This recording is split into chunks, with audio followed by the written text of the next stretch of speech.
So the way you rewarm frostbite is with rapid rewarming, and there's really no controversy anymore. Rapid rewarming is better than slow rewarming. And the way you rapidly rewarm frostbite patients is with water immersion, warm water immersion. So the question then is, how hot should the water be?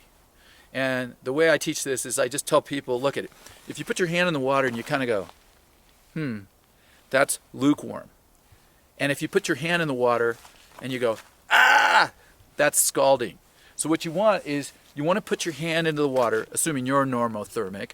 You want to put your hand into the water and go, So that temperature is what's called hot tub temperature. So if you're from Marin, you know that that's about 104 or 105 degrees. And that's the best temperature for rapidly rewarming patients with frostbite. The amount of time it takes to rewarm these patients certainly is variable, but it takes longer than most people realize, 20, 30, 40 minutes depending on the extremity. And you often have to keep adding hot water. Take that person's hand out so you're not scalding them, and add hot water, mix it around, and get their hand back into this hot tub temperature water.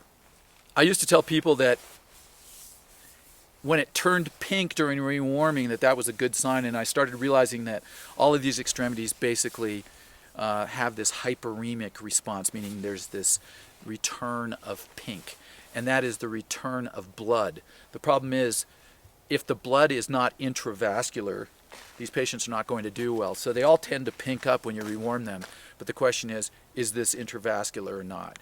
And that is determined down the road based on their perfusion and other signs and symptoms we've already talked about.